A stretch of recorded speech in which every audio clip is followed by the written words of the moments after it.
Celebrities from TV, music, movies, literature, politics, and show business. At one time or another, they all come to The Ron Sedgy Show. So why don't you?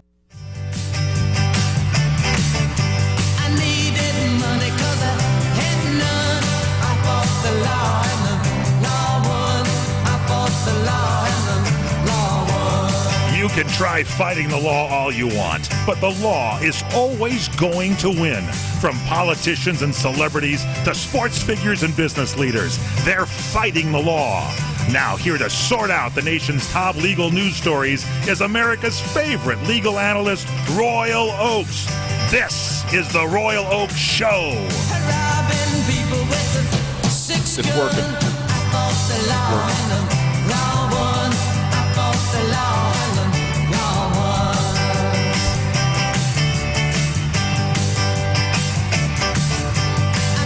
Thank you, Mike Horn, and welcome to the Royal Oak Show. Welcome to our co-host, Ken Jeffries.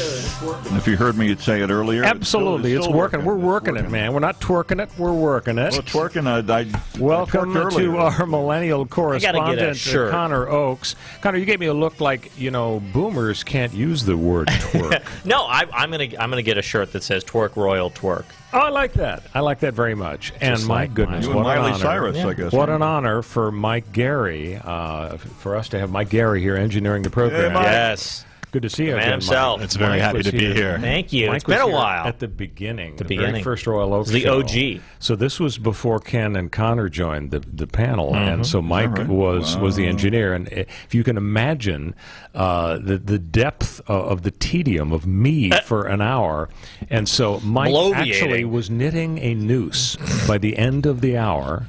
And I believe his words off the air were something along the lines of, dude, we have 2 more chairs here.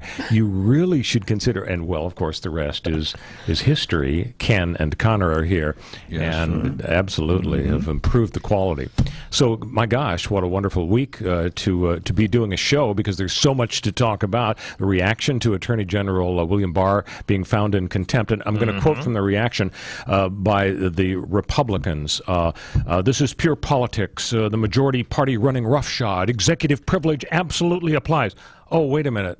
That's stupid of me. That was the Democrats' reaction to the Republicans finding Attorney General Eric Holder in contempt about Fast and Furious 8 or 9 years ago. Boy, do I feel stupid to quote the wrong part. But isn't it funny, guys, that the exact same language is being used now by the Republicans? Well, you just insert the different names. That's right. Exactly. So we're going to talk about whether we have a constitutional crisis or is it just a constitutional clash? Because I think the Supreme Court is going to weigh in on this titanic battle between Congress and the White House. Fascinating stuff about Don McGhan, former White House counsel for Trump. Trump apparently tried to get McGhan to fire Mueller, and now the Democrats are saying that in itself was obstruction. And now Trump is trying to get McGhan to say, in the wake of the Barr/Mueller report, he's trying to get McGhan to say there was no obstruction, but McGhan will not do that. Right. So the issue is this impeachment-worthy stuff. And we're also going to talk about whether Hillary is guilty of a little bit of hypocrisy here. She is saying that Donald stole the election from her, and she's really angry about it. And yet, if we go back to her tweets a month before the election in October 2016, she said Donald Trump refused to say he will respect the results of the election. By doing that, he is threatening our democracy. So, by her own logic, Hillary is threatening our democracy. I feel kind of threatened by Hillary, but we'll find out whether I'm off base on that. So, guys, let's start out with the top story. Attorney General Barr, he's been found in contempt according to the Judiciary Committee. Now, it has to go to the full Senate. Do we think that the full Senate is just going to go full steam ahead on this? Not a chance. Or is Nancy Pelosi going to say, let's cool our jets, guys. Let's just focus on the election in November 2020. Yep. You sound pretty certain, Connor. Yeah, I think Nancy Pelosi has Wimped figured out her. Yes, she has exactly. She has decided on her strategy, and her strategy will be to continue to get on Twitter and every other talk show out there and talk about how terrible we've Trump got a chance at booking is. Nancy here? Oh, yeah, great idea. Yeah. Maybe. We could do a segment on plastic surgery, and she might be attracted by, what did I say? From Cheap Shot 101. That's right. So she's decided on her strategy. Her strategy will be, I think impeachment is too politically dangerous. I think she has drunk the Kool-Aid that the conservatives are serving. They are saying, don't do that. Oh, man, look how badly we got eviscerated. We're on your side giving you good advice. Right. She should, of course, not listen to them because that is silly. It's a totally different scenario, totally different situation. Bill Clinton was an overall very popular guy who was seen as lying about sex. This is a totally, as you like to point out, and that men. Yeah, that's kind of a different situation. Yeah, it's they kind get of a pass, maybe it really is apples and oranges. It really is, and there's no way that that Democrats would actually.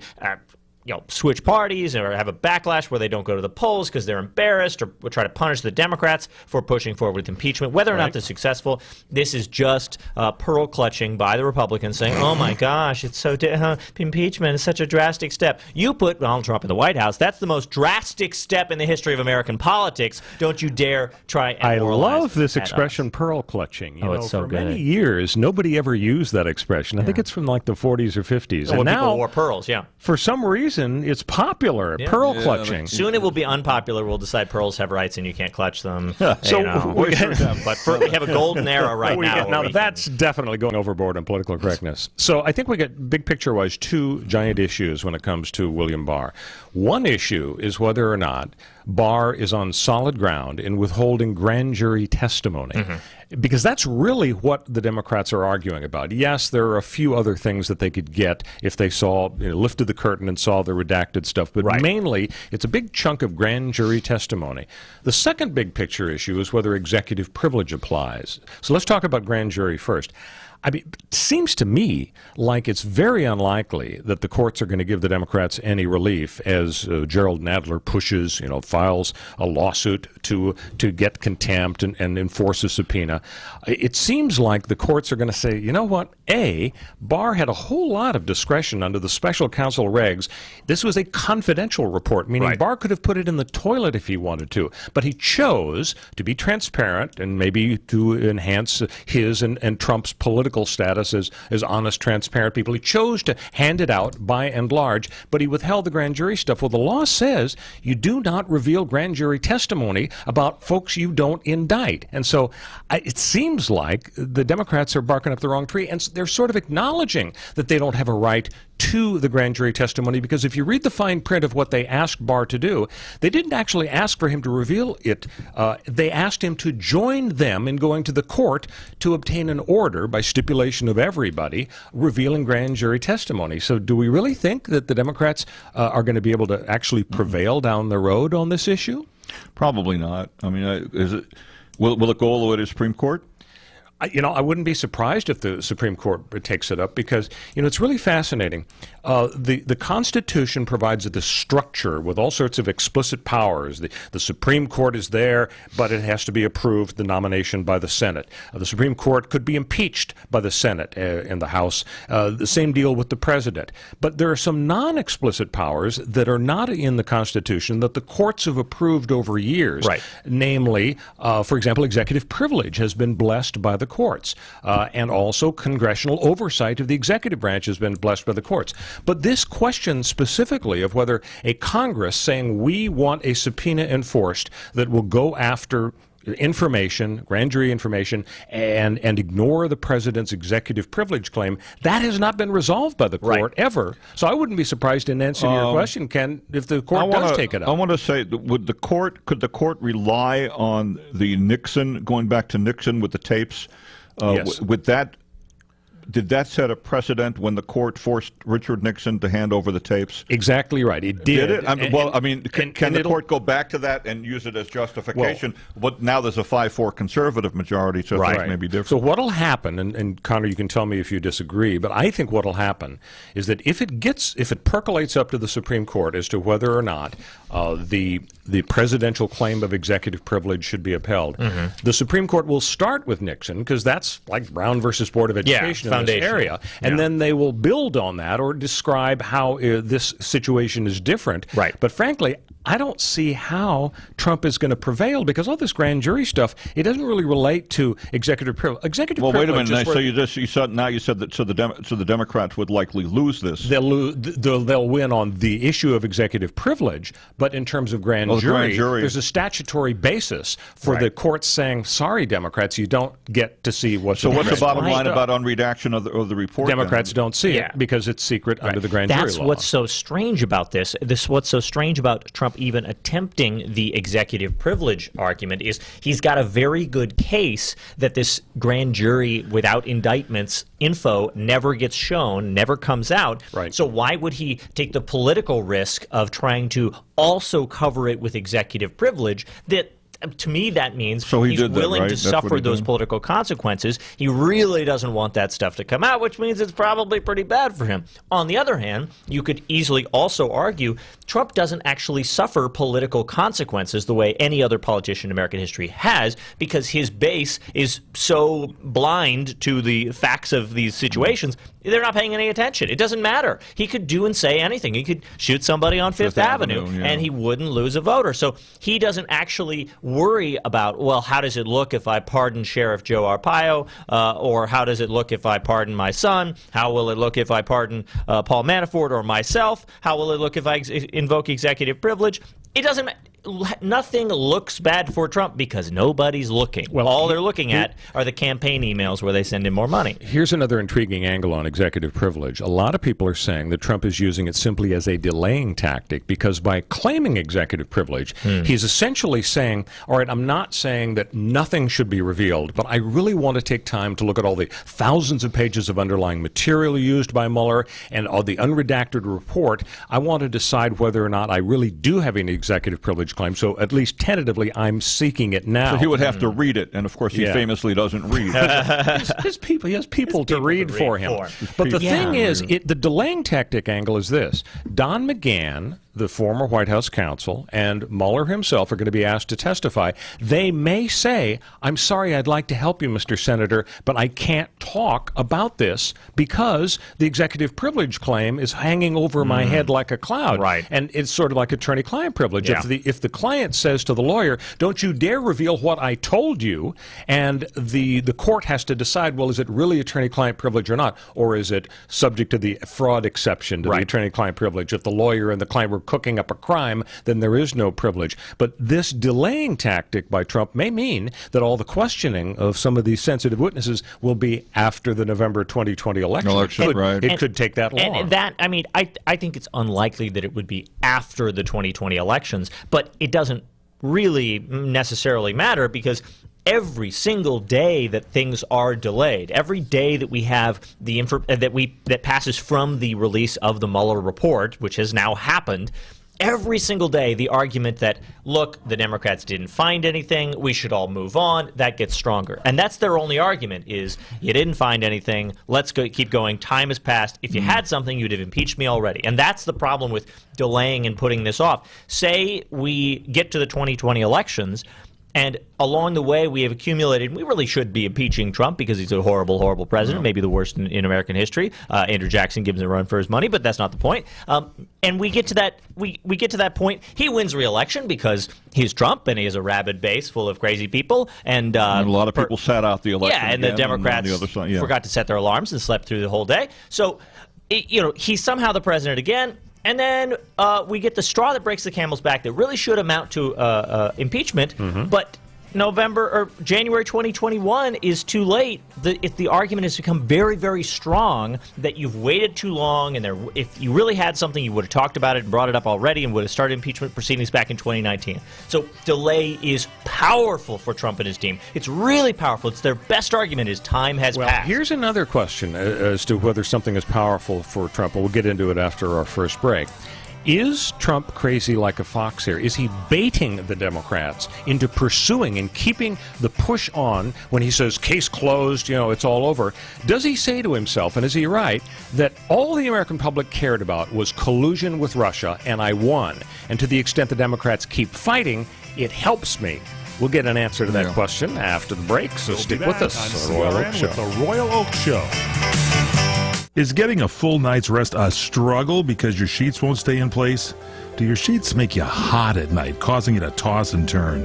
I've been there, but not anymore. Thanks to MyPillow's Giza cotton sheets, I'm getting a full night's rest without the hassle of fixing my sheets. Giza cotton sheets by MyPillow are made with the world's best cotton. It's called Giza, G-I-Z-A. It's grown only in a small area near the Mediterranean Sea. Its cotton is so super smooth and breathable, and they're extremely durable, made with deep pockets that'll fit over any bed. And just like those MyPillows we love so much, our Giza sheets are made right here in the USA with 100% machine washable and dryable cotton. Go to MyPillow.com and order your Giza sheets today and receive 30% off and free shipping when you use the promo code WINNER. That's right, free. That's MyPillow.com and promo code WINNER. Get yours today. Go to MyPillow.com, promo code WINNER.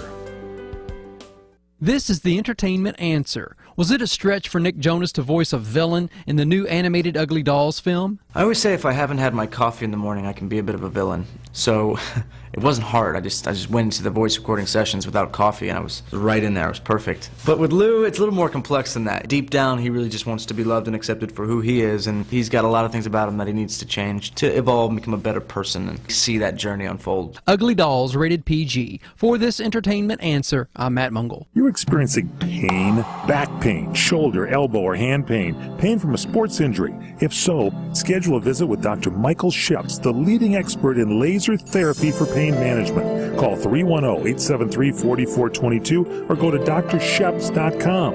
Experience Epic T, the breakthrough laser therapy system that Dr. Sheps developed to make you pain-free in less time. Laser therapy is a non-invasive, safe, and effective in-office procedure that penetrates deep into your skin without damaging the tissue. It perfectly targets areas of pain to promote fast, natural healing. Relax your muscles, ease muscle spasms, joint stiffness, and arthritis pain while increasing blood circulation. For over 25 years, Dr. Sheps has helped Olympic athletes and sports enthusiasts alike get back in the game. Schedule your visit with Dr. Sheps at his Brentwood office in California. Call 310-873-4422 or visit drsheps.com. That's DRSHEPS.com. 310-873-4422. W's China Bistro. W's China Bistro is a classic, but you know what? It's an unusual classic. It's down in Redondo Beach in the South Bay, south of Los Angeles, and it's a casual classic, but it's also nice enough for a special occasion. It's really quite a wonderful restaurant. It's pretty, it's easy, it's reasonably priced. It's got something for everyone. It's W's China Bistro, and the food, of course, is great. Roll-Up Show with our co-host Ken Jeffries and our millennial correspondent Con Rokes. So, continuing on the post-mortem about Attorney General Barr, I posed the question, is Donald Trump baiting the Democrats? As he said to himself with his political calculus, which has so far been pretty successful. He beat those 16 guys, and then he beat that one woman. Is he saying to himself, look, the whole fight was over whether I colluded with Russia, and I won that fight. The American public, 40% of them in the middle, they're going to decide the election, not the ones who love me or hate me, but the 40% of the middle, their attitude is bound to be, okay, it was an interesting fight, but we're kind of tired of it now, and we know that Trump did not collude. For the Democrats to spend the next year and a half obsessing about this and getting nothing else done and not compromising with the Republicans at all is kind of irresponsible.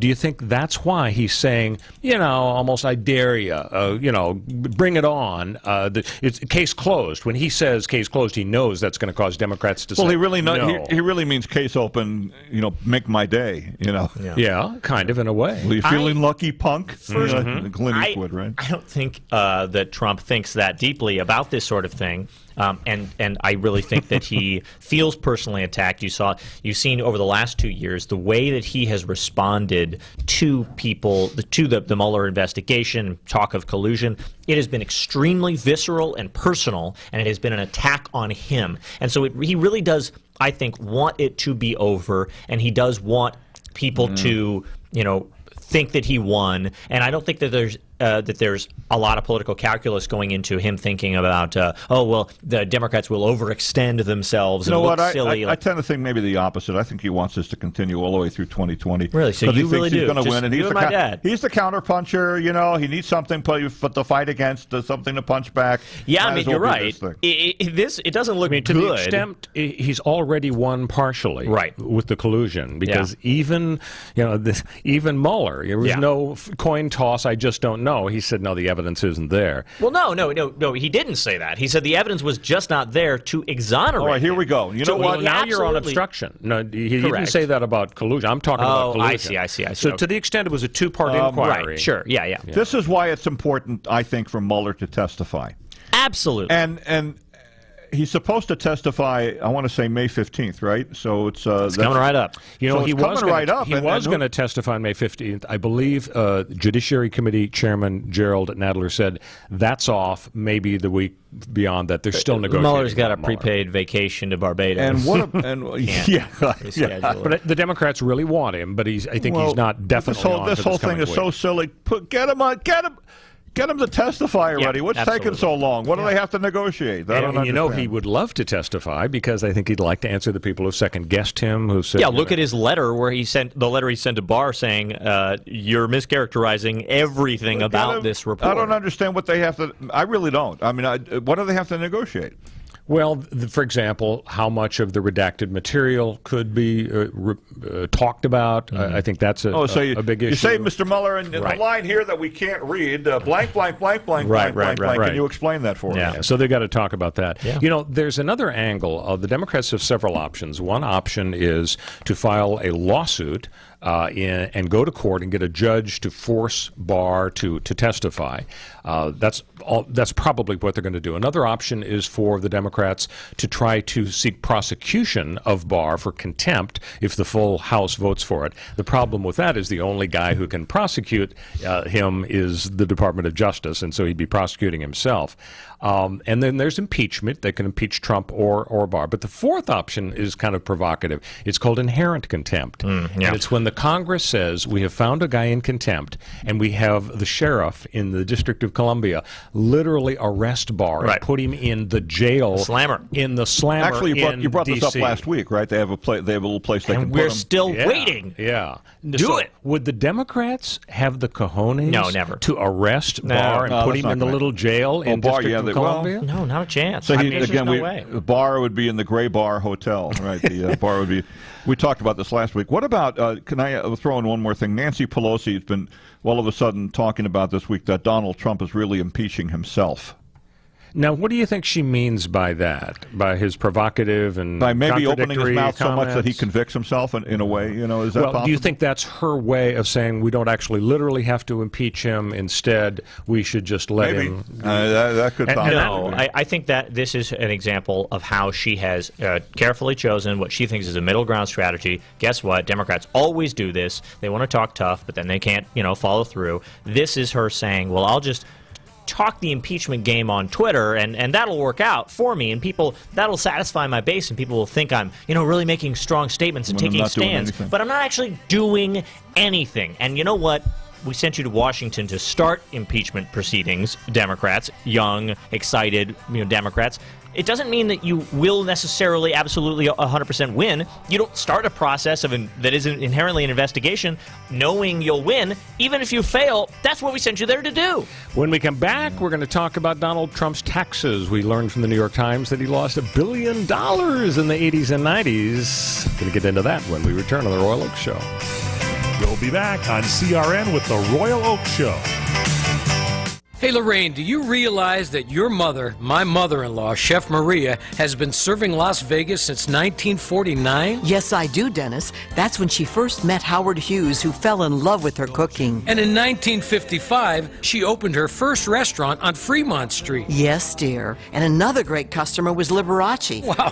Then in 1962, while Frank Sinatra and the Rat Pack were causing global excitement on the Las Vegas Strip, your family opened their second restaurant. And in 1970, 1972, Elvis Presley began electrifying Las Vegas audiences and eating in our restaurants. You know, Lorraine, this is quite a town. There's only one Las Vegas. And there's only one Bootlegger Italian Bistro. Folks, when you're in Las Vegas, come visit us. We'll make you feel like you're part of our family. The Bootlegger Italian Bistro, conveniently located at 7700 Las Vegas Boulevard, South Strip.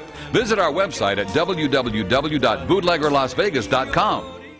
The Dampier Law Firm, PC 55 North Section Street, Fairhope, Alabama, is responsible for this advertisement. No representation is made that the quality of the legal services to be performed is greater than the quality of legal services performed by other lawyers. Attention all active or retired military. If you are diagnosed with tinnitus or hearing loss after using yellow and black or yellow and olive dual-ended earplugs, you may be entitled to significant cash compensation. These earplugs permitted damaging sounds to enter the ear canal. If you served in the military and were later diagnosed with hearing loss or tinnitus, call 800-401-7804 right now to see if you qualify for significant cash compensation. The manufacturer knew of the defect but did not warn its customers. Complaints allege that the manufacturer manipulated test results to make it appear that the plugs met government standards. If you deployed to Iraq or Afghanistan anytime from 2003 through 2015 and are now suffering from diagnosed hearing loss or tinnitus, you may be entitled to significant cash compensation. Call 800-401-7804 right now. Hurry, time is limited. Call 800-401-7804 now to see if you qualify for cash compensation. Call 800-401-7804. That's 800-401-7804. 800-401-7804. CRN listeners, when you come to Southern California, stop by a great restaurant, the Dresden Restaurant at 1760 North Vermont Avenue in Hollywood. Enjoy great entertainment, like the music of the legendary Marty and Elaine at the world-famous Dresden Restaurant. The Dresden was the location for the making of the movie Swingers. Now you can swing with stars Marty and Elaine. Plus, enjoy great food, too, like French onion soup, artichoke hearts, and many other great appetizers. Seafood, there's salmon, shrimp scampi, New Zealand orange roughy, halibut, Lake Superior whitefish, and specialties like veal, marsala, piccata, and parmigiana. Plus, we've got a great roast rack of lamb, chicken piccata, and cordon bleu, and pasta dishes, too. Steaks, filet, New York, Chateaubriand for two. Much more, too, including pork chops, prime rib of beef, and an incredibly extra large cut of prime rib. It's the Dresden Restaurant, open for lunch Monday through Saturday and dinner Monday through Sunday. Check us out at 1760 North Vermont Avenue or call 323-665-4294. We are the debt destroyer. Any debt you have, credit card, tax, student loan debt. Call now to get our free report that tells you how to destroy your debt. It's a great resource. Plus, when you make this free call right now, we'll have a debt destroyer expert ready to help you. They can show you how they can help you destroy your debt and get your life back on track. Debt problems don't have to be overwhelming. You can live stress-free and debt-free. Credit cards, medical bills, IRS tax problems, even student loan debt. Learn about free programs offered by the credit card companies, hospitals, and even the government that can help you slash your debt. Call right now for free information, including our Debt Destroyer Guide, a $300 value, yours free. Call right now. 800-515-6348. 800-515-6348. That's 800-515-6348. Welcome back to the Royal Oak Show with our co-host Ken Jeffries and our millennial correspondent Connor Oakes. See, guys, with your Titanic brains, you have to explain this to me. I don't quite get it. Donald Trump loses $1 billion between the mid-'80s and Carl the mid-'90s. Sagan with billions. Yeah.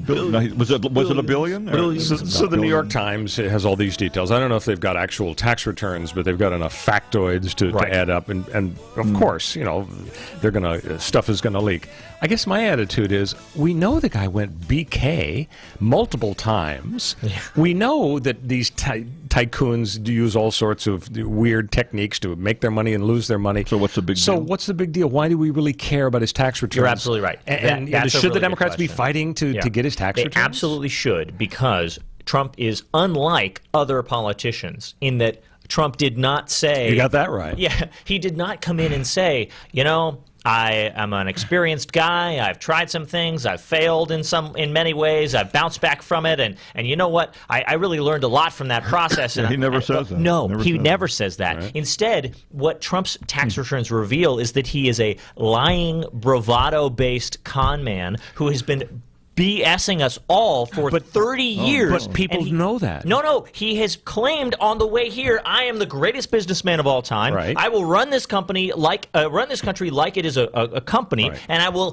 turn everything around and I'll drain the swamp and all of that stuff. Be the best negotiator ever. We know that when he was writing The Art of the Deal, he was losing hundreds of millions of dollars. But also, he didn't write the book. Isn't the fact that the American people still, in spite of all of this, knowing about the stuff about him, they still have a record high approval rate for him. It's around 50%. Now, part of it is because the economy is record really high swell. for him. For him, right. Yeah. Isn't it the case that he's not fooling anybody, his base or his enemies? Everybody knows he's a blowhard. Everybody knows he's a salesman. And when you deal with salesmen, you know they're going to say, it's fantastic, it's spectacular, it's the best you've ever seen. The towels that I threw to the Puerto Ricans, they were beautiful, soft, cushy towels. Yeah. They were great towels. He is a BS artist, but we don't really care because we expect salespeople to puff and exaggerate and lie. There is a tiny fraction of the American population that thinks that and thinks, okay, we can see through this, but we're willing to do it to try to get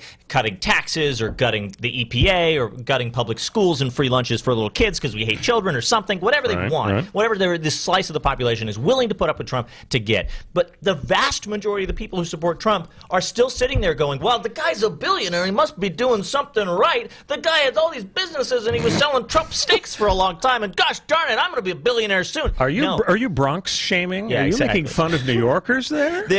This massive group of people out there is completely unaware that they're being lied to. There's a reason that advertising works, even though it is bald-faced lying half the time. It's because people are seduced by it, because people are gullible and naive, and people need to be pounded with the fact that this guy is lying to your face, that he's a cheat, and that he's a TV Do you think it's really going to reduce his support in any way to work harder to establish that Trump is an exaggerating, lying salesman?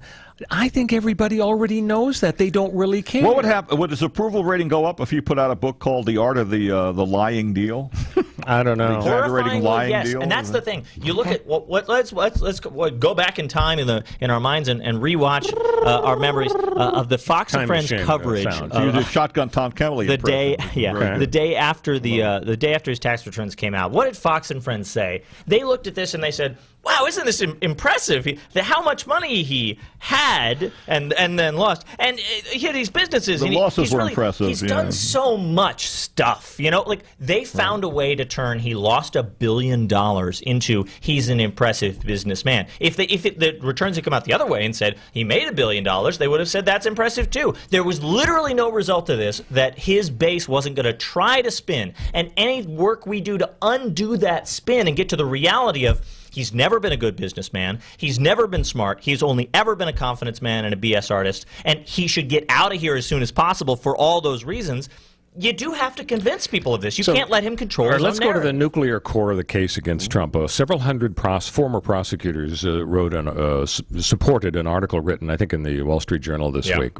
And basically they said Trump tried to fire Mueller. He told his White House counsel, Don McGhan, go fire Mueller, and McGhan refused to do it. And Trump then lied later on and said, oh, no, I never told McGhan to do that. Yeah. And I think that is what they say is the basis for impeachment in terms of obstruction. Right. Is that going to fly? Is it really impeachment worthy that Trump said, well, go fire him, and he didn't fire him? I mean, can't Trump say, I really sincerely believed this was a witch hunt, that I was not guilty of collusion. And what do you know? Mueller ended up agreeing. I did not collude with Russia. So the fact that in a rage I told my guy to go fire him, well, his replacement, Mueller's replacement, would have picked up the baton and continued along. Is that really impeachment worthy that he tried to fire him? It might be. Nixon ordered, if you go back to Nixon fired, not Leon Jaworski, first. Yeah, Alexander Cox was the special prosecutor. Right. Archibald Cox, right. Yeah, Archibald Cox. Yeah, two or three guys. Right. And so Saturday Night Massacre Nixon refused to fire him. He ordered Elliot Richardson, the head of the FBI, to fire Cox, right? And then But and Richardson wouldn't do it. Do I have the names right? It's a long time ago. You're right. But here's so he turned around and fired Richardson. Yes, right. And then Bork ended up actually doing the firing. Right. But here's my question: wasn't Nixon really forced out of office by the smoking gun tape showing that he lied or encouraged the lie? Tell everybody it's a CIA operation. The FBI should stand down. I don't think he was forced out because he fired the prosecutor. But you, Connor, you think that this will fly as a basis for impeachment. How come? It absolutely. By the way, Nixon also said we can get $1 million. You can get $1 million, and he said that during the tapes and stuff like that. This absolutely should form the basis of an impeachment, and I think it actually would if the Democrats would just step up and actually push for it together as one unit. Grow a pair, exactly.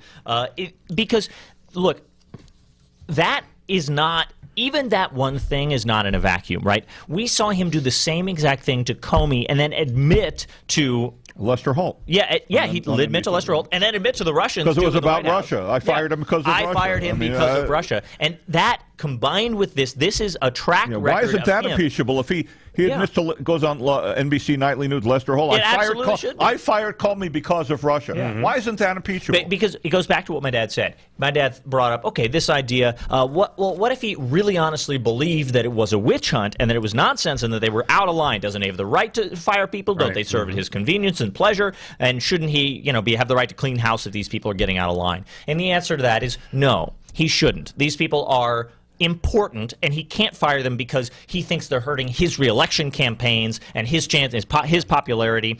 He doesn't know the extent of everything that's going on inside the special counsel's investigation. I agree with you. And I agree absolutely, with you. I think the Democrats should spend every waking moment between now and November 2020 trying to impeach him. I'm all in favor of that. I got to talk about Hillary Clinton, my favorite topic. I want to find out from you guys if you think Hillary was guilty of a little bit of hypocrisy here. So let's go back in our hot tub time machine to October 21, 2016, 2-3 weeks before Hillary is going to be the coronation of her presidency. Everybody assumed she knew she was going to win. And Donald Trump was saying, "I'm telling you, if I lose, this is going to be this is cheating. This is a fake." And so Hillary said, quote in her tweet, "Donald Trump refused to say that he'd respect the results of this election. By doing that, he is threatening our democracy." End quote. Now that was Hillary Clinton's tweet. Now let's fast forward to a couple of weeks ago. Hillary says the 2016 election was stolen from her, and she had an evening with the Clintons tour. So don't you think there's a little bit of hypocrisy? She's not really respecting the result of the November 2016 election. That is just... I don't think she respects it. Look at you, Mr. Lawyer, with your twisting of the words. This is semantic argument about what respecting the results of the election means. Well, not respecting the results of an election is saying I'm staying on the throne and you find an army to come unseat. Yeah, you know what? That and she has not sued to try to overthrow the results of the election. She conceded the election, but she was worried that he would say, "Okay, I lost, but I don't think I did because there was all sorts of fakery, there were all sorts of voter fraud." But she accepted them. She is saying that she she's saying she's a victim of fakery and voter fraud because of the Russian interference with all the bots. But she on election night she called him and conceded. And saying the election. Yeah, but she was drunk at the time. Okay, so she was drunk at the time. Probably. The election was stolen from me is not saying, therefore, I should be president. Maybe. The election can be stolen from her by him, spinning BS in the public and lying to people and winning when he didn't deserve to lie and when he shouldn't have been president. He was going to be a worse president than she would have been, blah, blah, blah. They can mean a lot of things. And what it really meant was he got unfair influence and benefit from help from the Russians. And that swung the race, she thinks, in his favor when it really should have gone to her in terms of... Well, you've made a good case. You made a good case, and if she's watching, hopefully, you'll have a shot at being on her staff. Are you actually afraid that she's going to march her way into the courthouse or the White House and try to kick Trump out and take his seat? No, that would not be respecting the result of the election. Pitchforks and torches. I mean, I'll join her. By Hillary Clinton. I want to talk about the Democrats and the issue of income inequality. Right. They're very concerned about it, and I would assume that people who are really worried about income inequality would put their money where their mouth is and say to themselves, well, doggone it, we don't have it yet, but we're going to get started. We're going to contribute to people who are downtrodden. We're going to give some of our own personal income. So let's test the theory. They have actually looked at the taxes for Beto O'Rourke and some others. Beto made $370,000 recently, and out of that he gave 0.3% or $1,166 to charity. Then there's Pete Buttigieg of South Bend, Indiana. He made $135,000.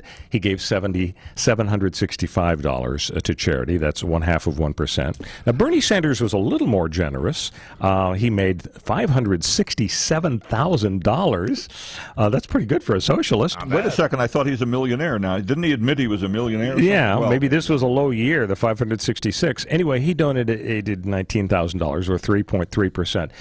Do you guys think there's any hypocrisy here for progressives who really want to help the downtrodden, and they're making hundreds of thousands of dollars to give only tiny amounts of money in charity? I mean, they want, if their economic system were to be adopted, everybody would be forced to give a lot more to the folks who would normally get charity. Are you troubled at all by the minuscule, tiny donations by the progressives? Shockingly, progressive millennial. I like when your voice goes up when you keep it minuscule, tiny. Maybe. I'm not bothered by this. I mean, obviously, I would prefer that my socialist heroes be donating more money, but at the same time, I think that there's a reason that people are anti-capitalist, because they realize that the capitalist system, and that we are currently under the sort of majority 90% capitalist as opposed to 20% or whatever mix you want at the eventual end of things.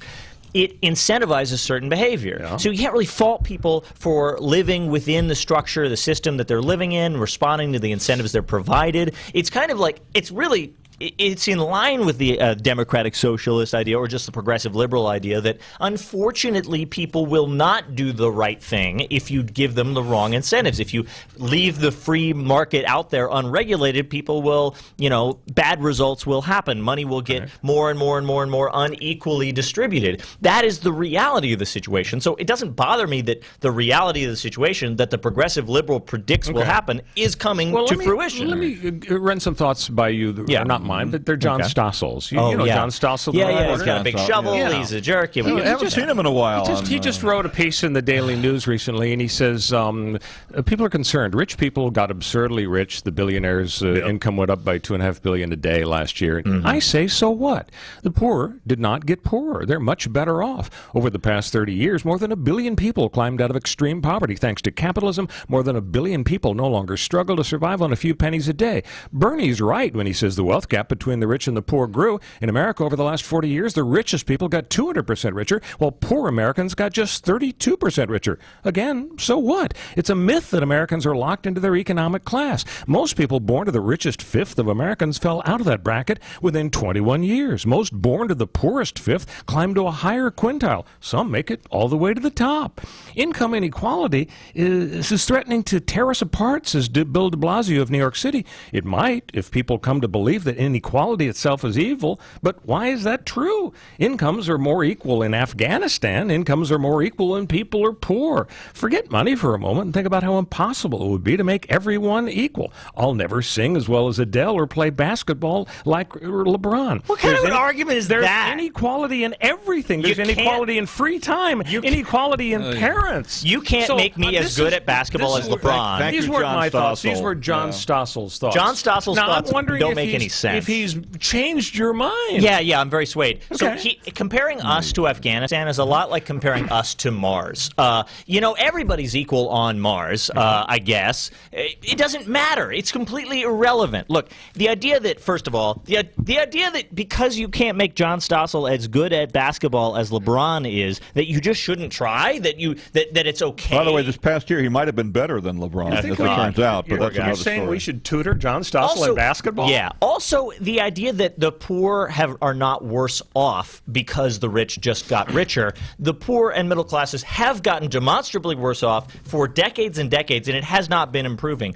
Basically, since America deindustrialized in the 70s. John Stossel has statistics on his side. Yeah, no, he doesn't. John Stossel is saying that the wealth gap has grown, but poor people haven't gotten poorer. Sure, poor people haven't gotten poorer, but college has gone from a matter of a couple of $1,000 that you can put yourself through working at Starbucks to taking on hundreds of thousands of dollars in student debt. Yeah, you know what? I was just talking to my good friend Lori Laughlin.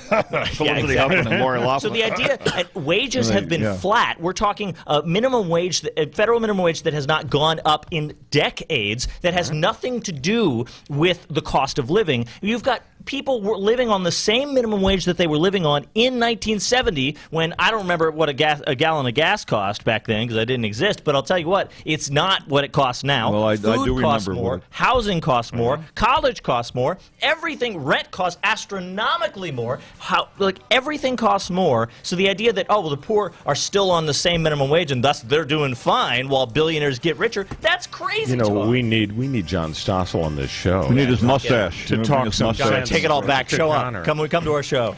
Climate change update here, folks. It's raining outside. Denali, North America's tallest mountain. Good news and bad news. The bad news is 66 tons of frozen feces left by climbers on the summit is likely to start melting out of the glacier in the coming decades. Oh, no. The good news is that for the first time this year, the guide companies that lead 1,200 climbers a year have voluntarily decided to start packing out their waste.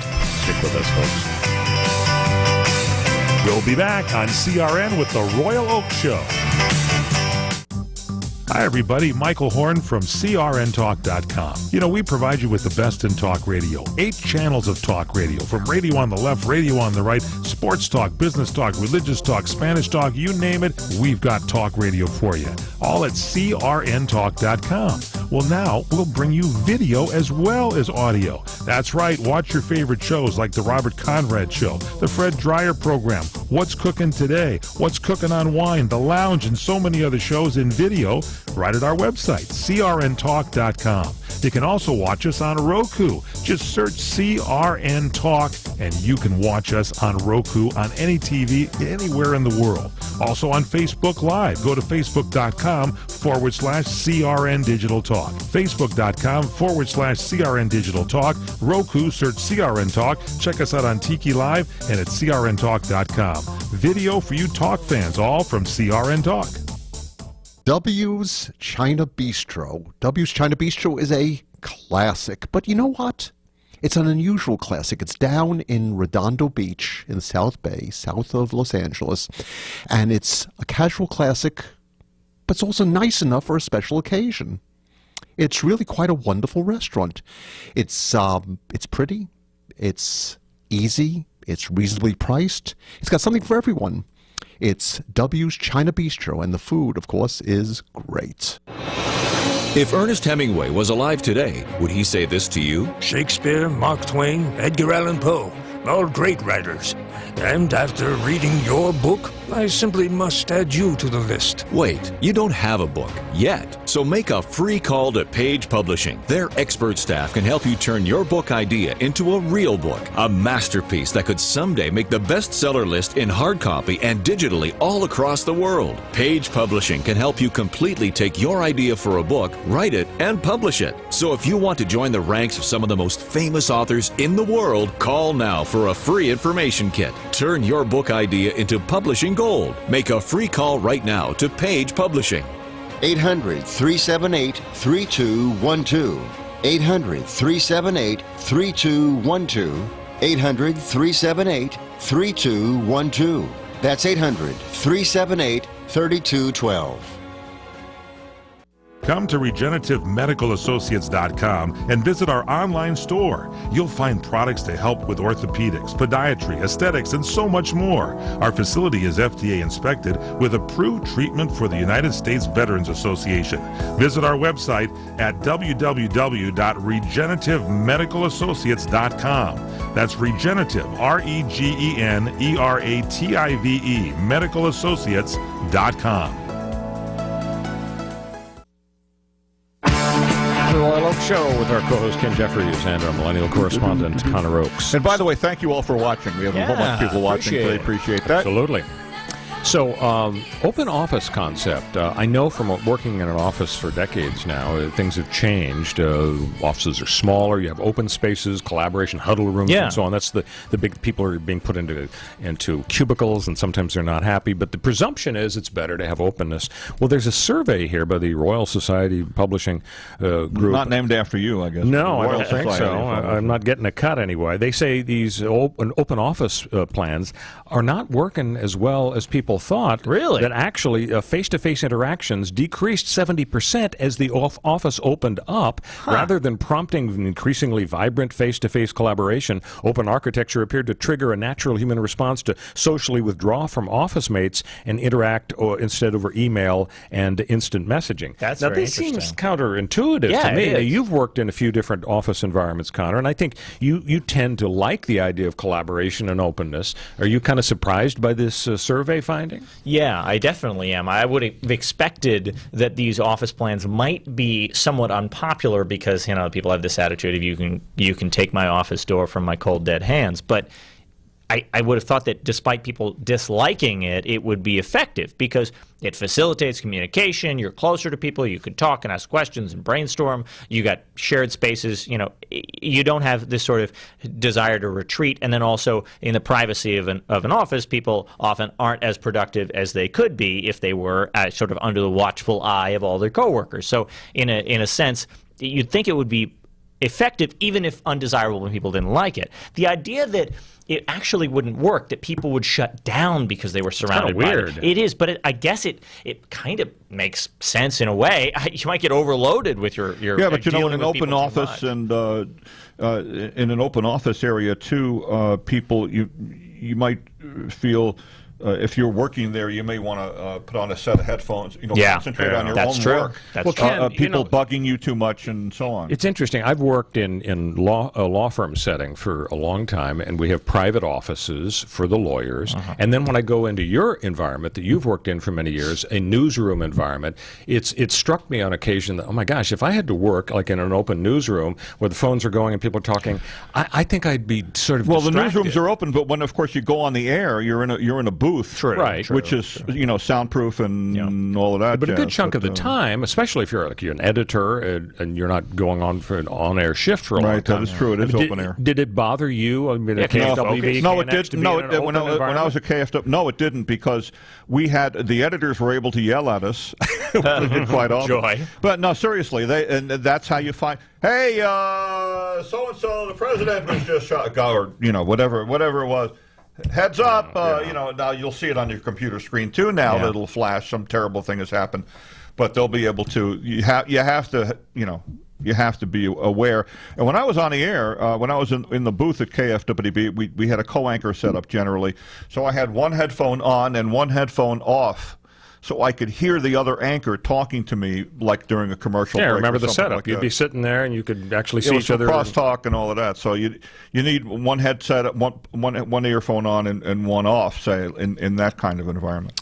So let's talk baseball. Fascinating survey. Boston University grad students have analyzed 4 million pitches from 11 seasons of the last 11 years of Major League Baseball. Okay. And the findings are not good for umpires. No. Umps blew 14 calls per game and 1.6 per inning. And so they're talking about replacing them with robots. You see the little box on TV, right? For just balls and strikes? For ball, well, maybe for other stuff as well. What do you think? Should we go to robot strike and ball calls? I think we should. I think eliminating that variable is a good idea. But man, baseball doesn't like those kinds of changes. They're okay with changes that make things better for TV and speed up the game a little bit. But tradition is a very important factor. If there's a computer glitch, you're screwed. So it's keep the umps there. There's another problem. They're finding that the older umpires make the most mistakes. Oh, no. So, not so great. Hey, folks, we're about out of time. You have a great week. See you next week on The Royal Oak Show.